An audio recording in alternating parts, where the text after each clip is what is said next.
think people need it. I think you're going to find me every day going through a wide variety of emotions. All of us are going to. And so if I don't try to get all of that together in a book, I feel like I won't be giving the entire package. I won't be approaching what I really want to do.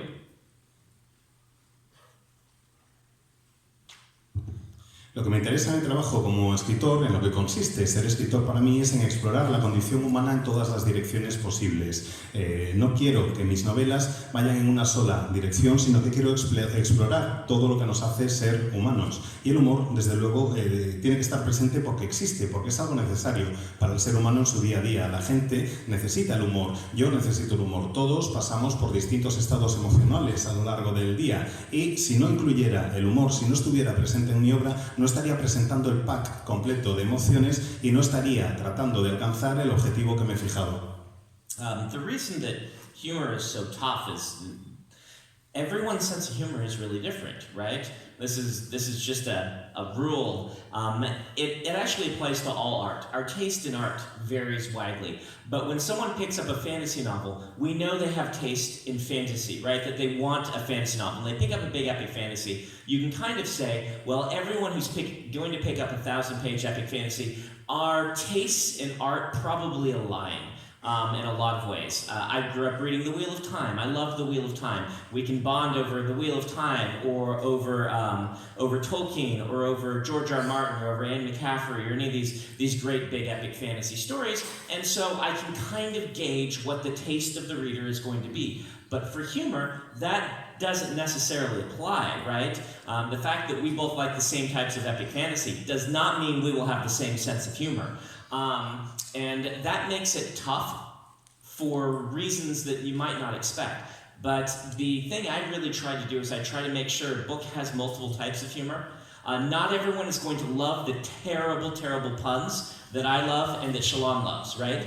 That's just, dad jokes are an acquired taste. And you acquire them by becoming a dad. I know what happened to Shalon. But no, that type of humor, it's not going to work for some people. But for the people that humor doesn't work for, maybe the biting, kind of sarcastic insult humor that wit does will. Or maybe the jovial, friendly humor of a bunch of friends bantering in Bridgeport, maybe that will. Different types of humor work for different people, and so if you can try to put multiple different types in, hopefully everyone will find something funny, even if they don't find everything funny in the book.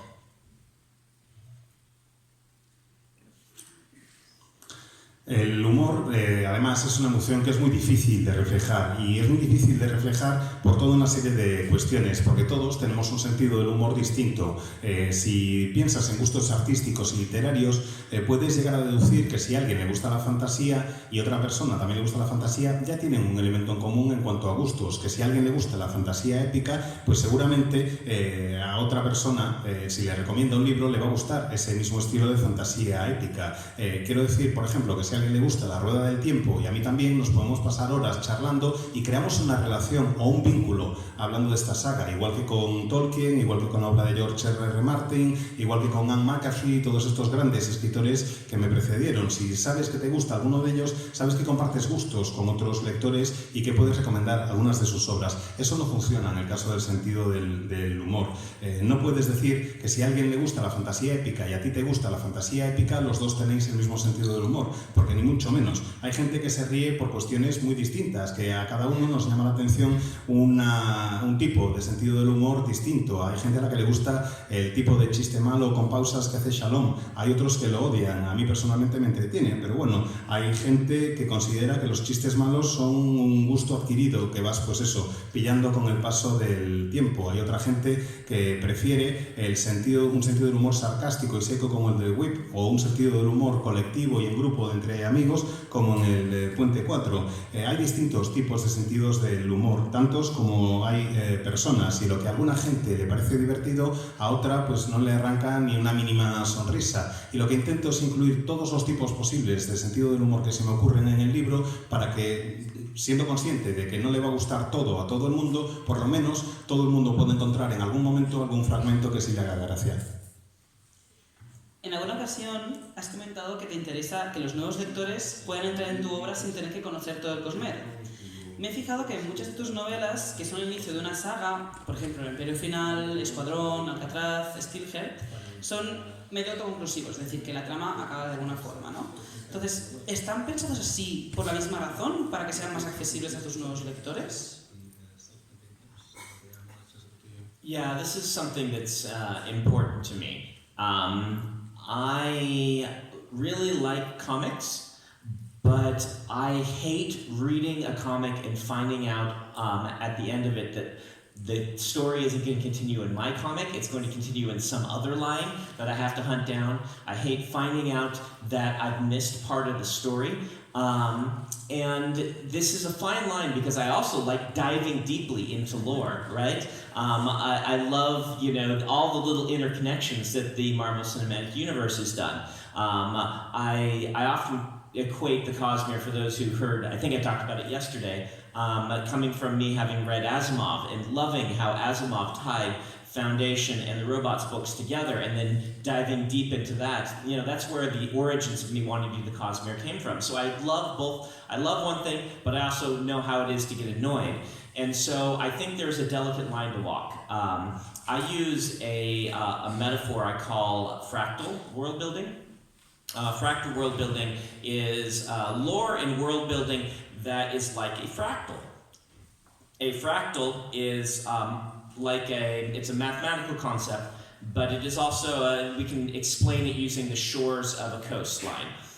From distance, a shore of a coastline has a shape that you can grasp. You can say, this is the shape of, the Iberian Peninsula or whatever. But if you zoom in on that coast, it gets more and more detailed the further you zoom in on it. Because it's fractal, the closer you get, the more it looks, more detail it has. It doesn't lose that detail. And with world building, I like this idea that you feel like you can grasp the novel and the world of the Stormlight Archive. But if you start picking at little pieces and zooming in close, you will find that they expand to feel the entirety of your vision. And so I like these interconnections. They're there to find if you want them, but they're inserted in a way as to not make you feel dumb or annoyed if you don't get them when you run across them. You just kind of brush them aside and keep going.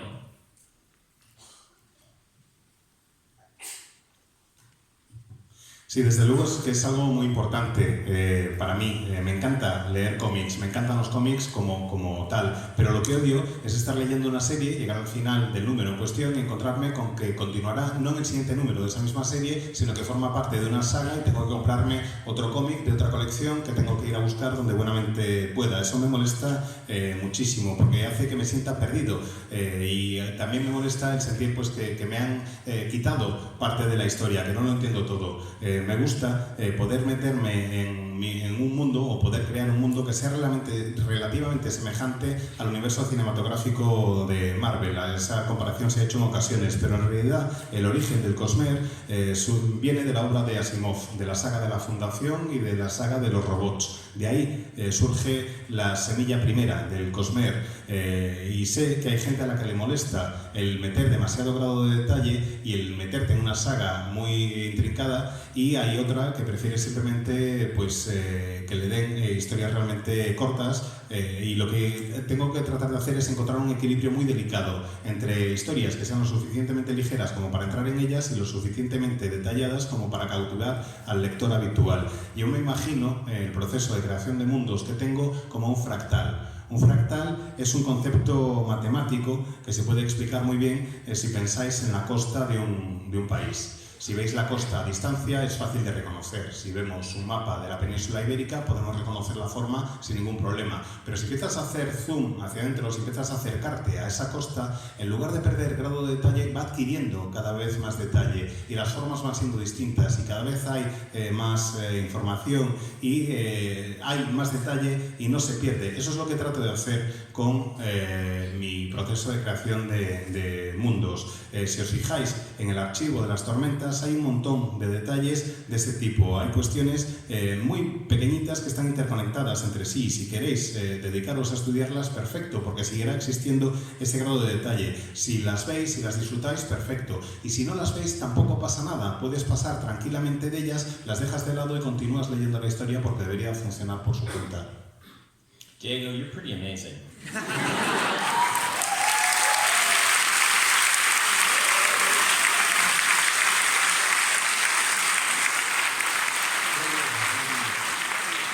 He does this all day, and then he goes and takes care and makes sure all the con is organized and that everybody's getting where they're supposed to be at night. He doesn't sleep. He's pretty incredible. I've never had the con organizer be my interpreter before.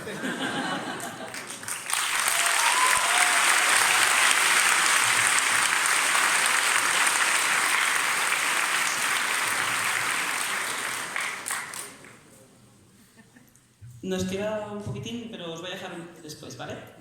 Siguiendo con esto de la creación de mundos, si lees, por ejemplo, a George R. Martin, te das cuenta de que usa la comida, por ejemplo, para lograr un realismo en sus ambientaciones. Hay otros autores que usan música, literatura, religión.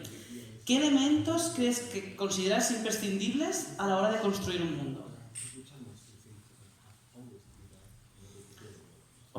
I don't think that there is anything that has to be there.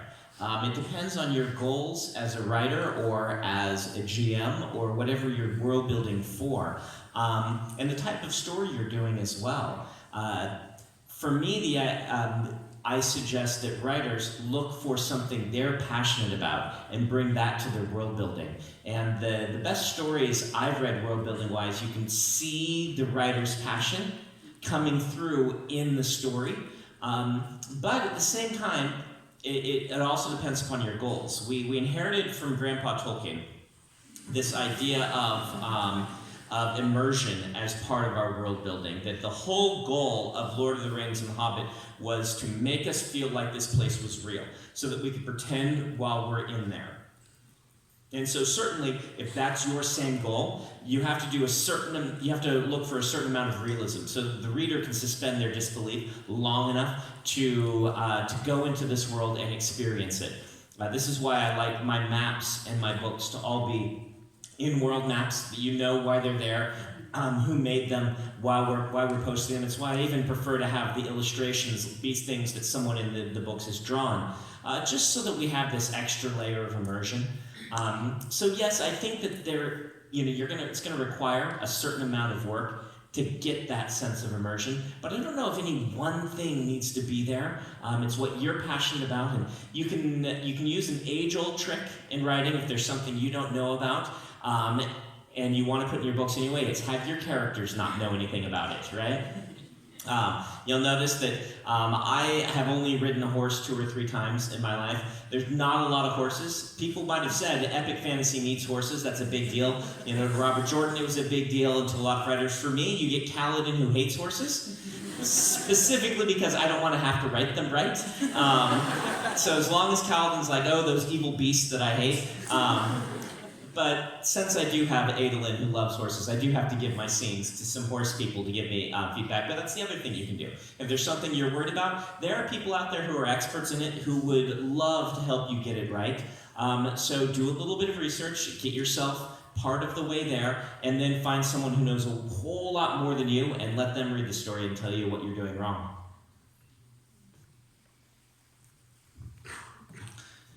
No hay un elemento que tenga que estar sí o sí. Lo que tiene que estar presente depende del objetivo que tengas, de lo que persigas para los lectores y del tipo de historia que quieres contar. Yo creo que los escritores tienen que aportar a la creación de mundos aquello que les apasione.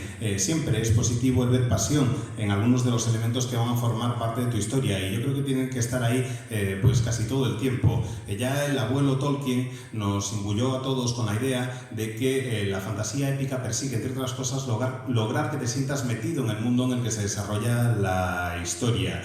Tanto en El Señor de los Anillos como en El Hobbit, quieres tener la sensación de que el sitio es real, de que lo que estás viviendo lo estás viviendo con los personajes en el aquí y en el ahora de ellos. El objetivo es que esa realidad se superponga en cierta forma a la tuya, que logres esa suspensión de credibilidad para meterte en ese mundo y disfrutarlo. Por eso me gusta que en mis obras los mapas estén siempre presentes, porque creo que añaden una capa más. Son muy importantes, es importante saber quién ha hecho cada mapa en las historias que yo cuento, las ilustraciones que acompañan a los libros están elegidas con un motivo concreto. Yo creo que añade una capa extra que ayuda, pues eso, a que te vayas metiendo dentro de la historia. Es una cantidad de trabajo bastante importante, pero es realmente necesaria para lograr que haya esa inmersión, que es algo que persigo, esa sensación de que estás ahí metido, solo se logra teniendo muchas capas que ofrecer a los lectores. Y además hay otro truco que los escritores utilizamos a veces, y es que si no tienes ni idea de algo, haces que tu personaje tampoco tenga ni idea de algo y Santas Pascuas, te quitas el problema de en medio. En mi caso, si os fijáis, hay muy pocos caballos en mi obra, porque a mí no me gustan demasiado. He montado 2 o 3 veces a caballo en mi vida, y fijaos que estamos hablando de fantasía épica. Se supone que el caballo es uno de los principales animales que tienen que estar ahí. Como a mí no me gustan, a Kaladin no le gustan, y tan contentos, me lo quito de en medio y ya está. Es verdad, y de hecho de vez en cuando lo dice, yo es que odio esos animales y tal, y no sé qué. Y luego por otra parte tienes a Evelyn, que está, a la que sí le gustan mucho, y entonces eso te obliga a documentarte un poco más. Te tienes que preocupar por ponerte en contacto con expertos, que siempre encontrarás alguno que esté dispuesto a ayudarte a que hagas las cosas bien.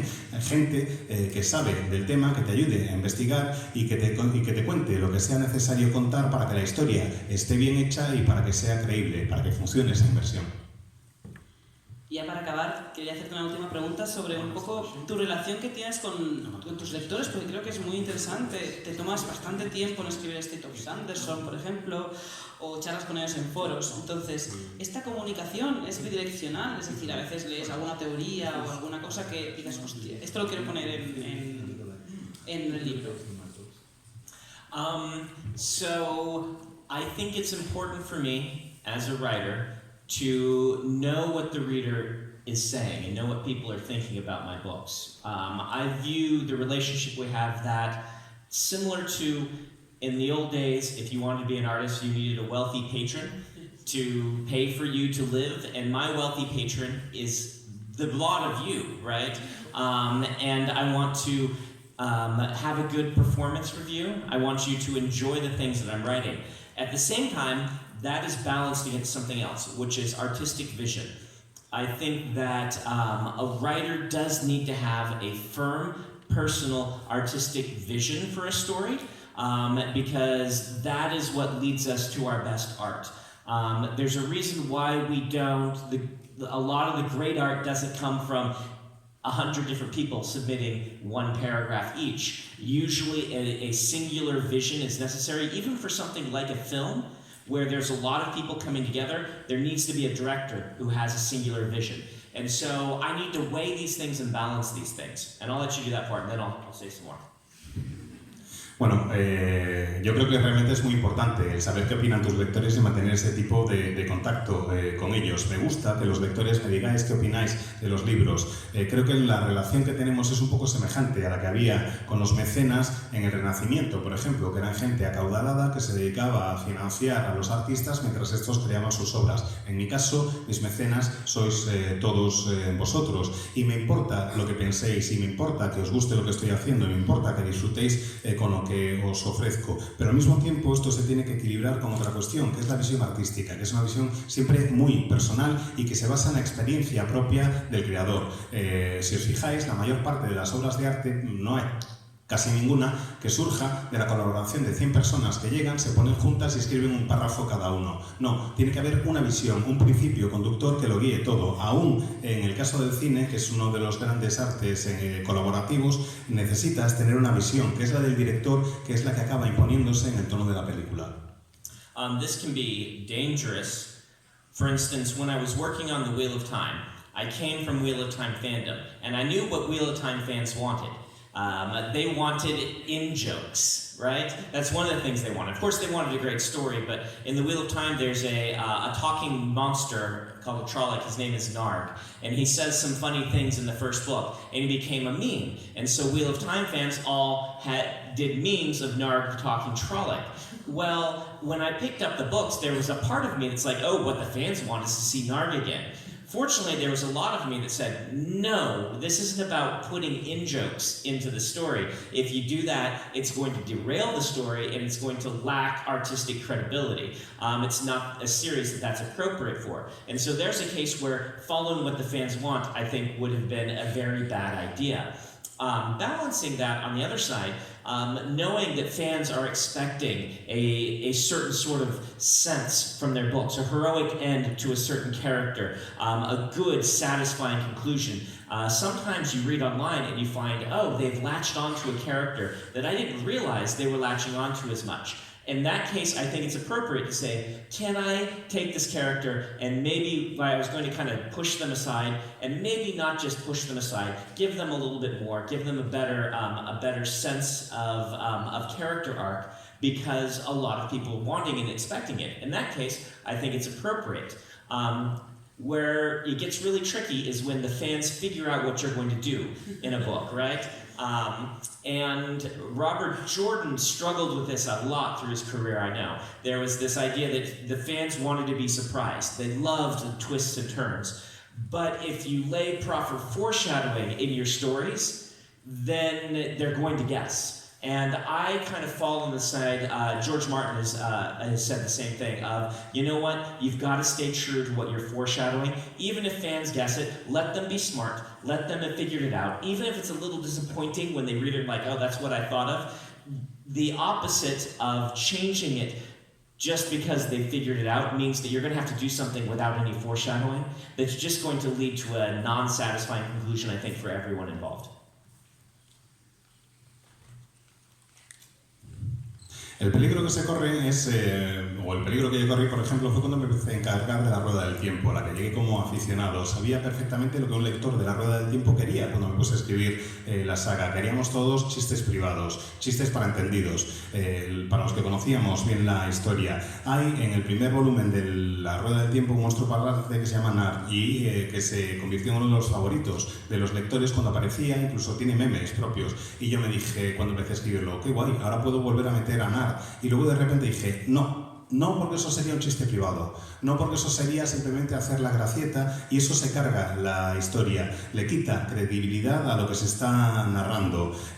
Tengo que ser fiel al tipo de historia que quiero contar, tengo que estar convencido del tipo de idea que quiero narrar y encontrar un poco el equilibrio entre lo que esperan los lectores y lo que tú les quieres ofrecer. A veces hay personajes a los que les vas a dar un final heroico, es lo que tienes previsto, y de repente, por lo que sea, te llegan las reacciones de los lectores y ves que le han pillado muchísimo cariño a ese personaje al que te quieres cargar. Y dices, bueno, pues a lo mejor no le tengo que dar el fin heroico y a lo mejor, como les gusta tanto, en lugar de cargármelo de todo, simplemente lo aparto o le hago un poco más protagonista en algún fragmento o hago que su arco de personaje sea un poco distinto. Darle un poquito también a la gente lo que te está pidiendo, adecuarte un poco a lo que quieren los lectores. Hay autores a los que les parece muy mal, a los que no les gusta que los lectores adivinéis lo que estamos poniendo. Sé que Robert Jordan tuvo muchos problemas, o lo que vamos a escribir, mejor dicho. Sé que Robert Jordan tuvo muchos problemas con eso a lo largo de la carrera. El lector, en el fondo, diga lo que le gustan son las sorpresas y esos giros de guión inesperados. Pero para poder hacer un giro de guión y dar una sorpresa, tienes que ir dando pistas que vayan preparando el terreno durante un cierto tiempo. Y a veces, si pones esas pistas, el lector va a ser listo, las va a ver y va a adivinar ese giro de guión que tú tenías previsto. Y George R.R. Martin dijo algo con lo que estoy totalmente de acuerdo y a lo que trato de ser fiel. Y es que tú tienes que ser fiel a la historia que quieres contar. Si los lectores lo adivinan y son más listos, pues oye, perfecto, muy bien por ellos, me alegro. Lo que no puedes es cambiar las cosas sobre la marcha solo porque quieres tratar de darles una sorpresa. El cambio porque sí nunca sale bien. Tienes que tratar de hacer algo que sea realmente con un final sólido, porque si no el proceso no va a ser satisfactorio para ninguno de los que participamos en él. Vamos a abrir el turno de preguntas, pero no se nos va a dar tiempo, quizá una o dos. Entonces, levantad mano y que creo que va por aquí habrá alguien con el micro. No lo sé. No. Bueno, pues... Venga, y veamos. Sí. Sí. A mí me gustaría saber cómo ha cambiado a lo largo de su carrera como escritor su manera de afrontar el proceso de creación literaria. O dicho de otra manera, si pudiera enviarle un consejo al pasado, al joven Brandon Sanderson cuando empezaba, ¿qué le diría de cómo escribir bien? Okay. So if any didn't hear the question is, what tip would I give myself if my younger writing self? How has my writing evolved over the years? See, I've read this book, the one where you go back in time, and it never turns out well, right? You always, if you go back and try to change your past self, you always end up as a communist in the future, right? Which I guess could be good depending on who you are, but I've read that book. I wouldn't change anything if I were in a science fiction book. But to take the question seriously, the thing I would most like to have told myself is just keep going, you'll be fine. I stressed a lot about whether I would make it as a writer or not. That doesn't do you any good if you're an aspiring writer, because you can't know.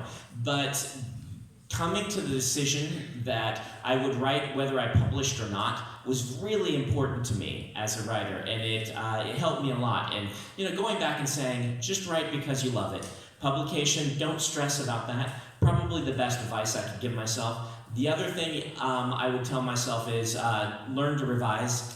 Early Brandon was not very good at revision, and learning to revise is what finally got Elantris published.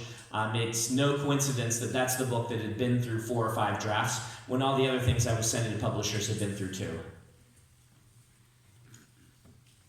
El consejo que la pregunta era que qué consejo le daría yo a mi yo del pasado como escritor, y le diría, pues no le diría nada, que ya me conozco yo esta historia, que ya me he leído yo ese libro, que luego te vas al pasado para tratar de arreglar las cosas y resulta que en lugar de arreglarlas acabas siendo comunista o yo que sé, que puede estar bien, depende de la ideología que tengas, pero que no cambiaría en absoluto nada de lo que he vivido hasta ahora. Y por responder un poco más en serio a tu pregunta, lo que sí me gustaría decirle a mi yo del pasado es que siga adelante, que continúe, que persevere, que todo va a ir bien, que en los momentos en que estaba más estresado preguntándome si iba a lograr ser escritor o no, que sí, que iba a salir todo bien, que iba a tener éxito. Eso es lo que me diría, que está bien la decisión de seguir escribiendo aunque no sepas si te van a publicar o no, que escribir es lo que quieres, que te olvides de preocuparte por si te van a publicar y que aprendas a corregir. Brandon del pasado aprende a corregir, que eso hace mucha falta, porque el Brandon primerizo no le gustaba demasiado eso de revisar los manuscritos, y no es casualidad que el primero de mis manuscritos que vio la luz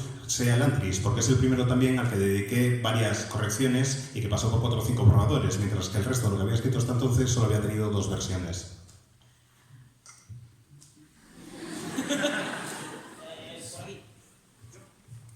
Bueno, antes de nada, Brandon, muchas gracias por venir aquí a España, por darnos la oportunidad a los que somos aquí de poder hablar con usted, discutir los libros y hacer unas preguntas. Le quiero hacer una pregunta un poco comprometida respecto a un personaje, pero se la quiero hacer de una manera un poco en código, para que solo unos pocos la podamos entender. Sé que fue la Magic de Gathering, y la pregunta sería, si hoy fuese una carta Magic, ¿qué color o qué colores tendría?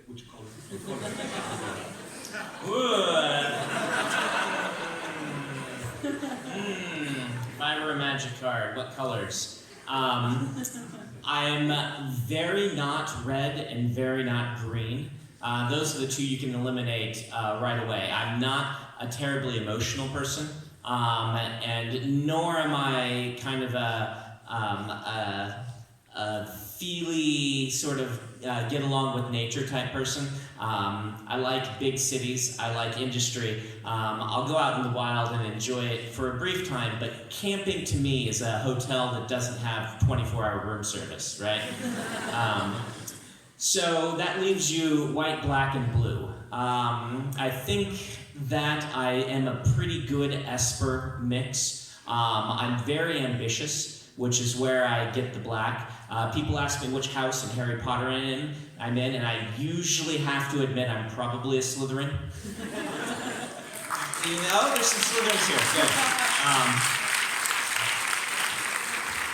Good. this is partially just me being contrary by nature, right? I like to argue for the underrepresented side. I like to find the ideas that others are ignoring, and I think that if you ever think I might be Slytherin, you probably just are.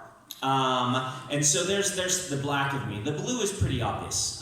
Blue is artistic enough to be arty, but more about the brain. And the way I construct stories is very, very blue. And I do think that I'm kind of naturally a peacemaker. I'm an oldest child. I like being in charge, and I like people doing what I say, and I like making sure that there aren't arguments, even if there are discussions, and so that's the white in me. So I would be Esper.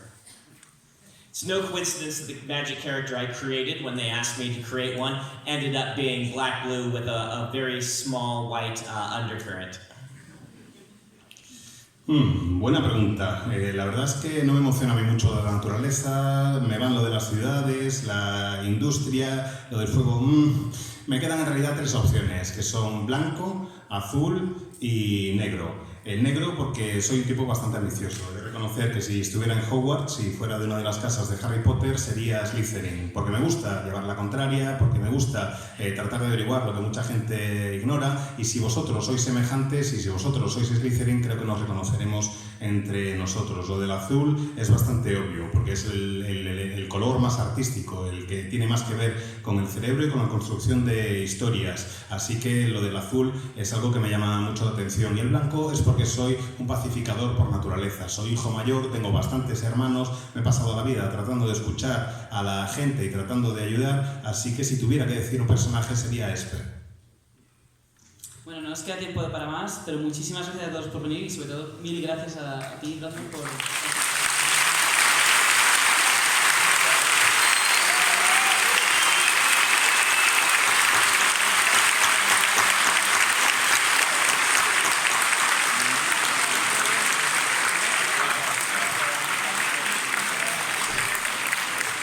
Momento, no os vayáis, ansia viva. Un momento. Que vamos a hablar de las firmas, que os va a decir algo. Okay, if you're coming to the signing after this, we are going to allow pictures, but I have a very specific way that we can do it that'll make it fast. What this is I'm going to have a person there who's going to ask you if you want a picture. If you don't want one, don't worry, you don't have to give them your camera. But if you do want one, give them your camera, and as soon as you step up to see me, turn around toward them first. They will count to 3. I'm going to start signing your books. I'm like a trained dog. On 3, I will look up. You watch, okay?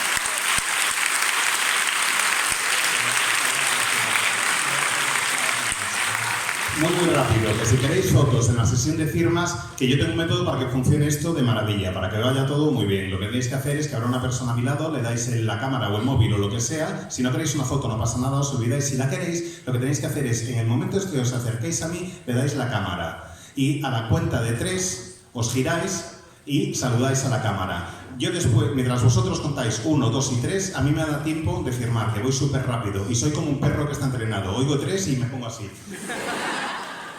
Y ahora, Cristina está en la sala. La he mandado lejos porque no iba a votar lo mismo que nosotros. Ya, es que tenemos una votación y estamos tratando de decidirlo entre la organización. Somos así un poquito trolls, los tenemos aquí aguantando las firmas y tenemos una novedad para el año que viene. ¿Queréis saberla ya? ¡Sí! ¿Seguro? ¡Sí! Es que no oigo bien, llevo todo el día aquí. ¡Sí! Ay, ¿y si ponemos un vídeo?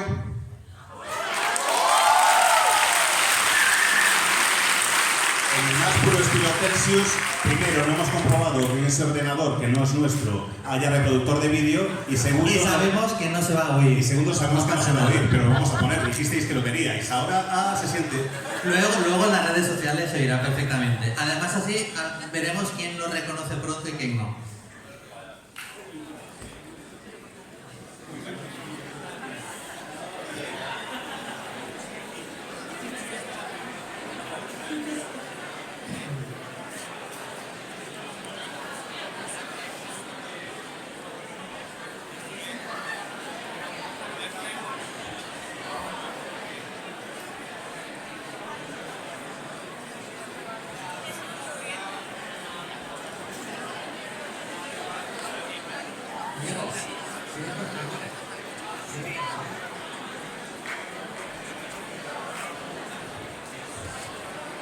Bueno, pues ni tan mal.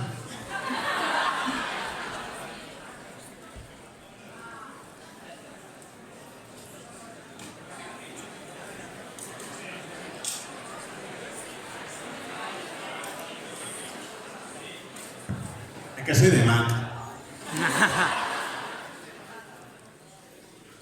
Puedo ir dando pistas, si no. Si fuera un... Sí, Vale, aquí lo vemos. no, ahí sí, pero ahí no. Lo de aquí lo vemos era literal. No, somos así inútiles.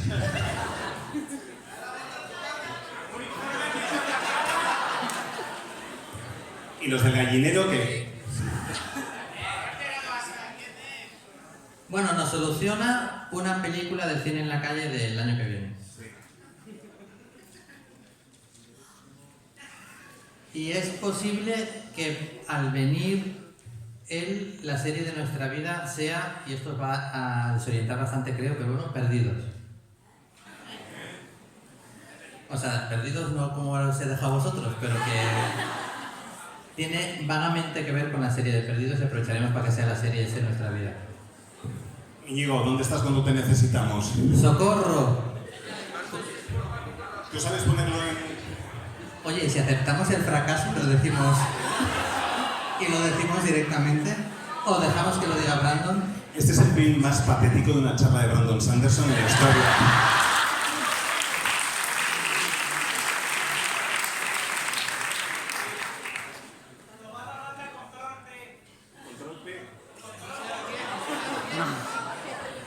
¿Alguien sabe ponerlo? Venga. Mira, y si Tenemos un voluntario. dejamos que Brandon nos diga. Nada de spoilers, ¿eh? Nada de spoilers. El Celsius tiene un nuevo héroe. Ooh, tech support. Hey. I know what this is. At first, I was worried that you had Pat Rothfuss like make fun of me or something. That would be right what you guys are doing, but no, this is super cool. You guys are like this. There it is. Yeah, it's up. It's up. Se han quedado igual. Todo para esto. Nadie. ¡Eh! Sí, señor, un ganador en la sala. Es Orson Scott Card, el creador del Foodbender.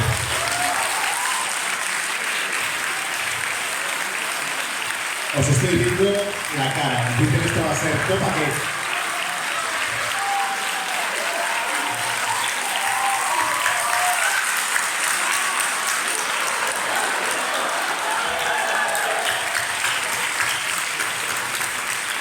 Y ahora sí, lo que estabais todos esperando, por favor, 3 libros por persona, tranquilos, que sabéis que firma rápido y firmará mucho, dejadle salir, que cuanto antes llegue, antes empieza. Gracias.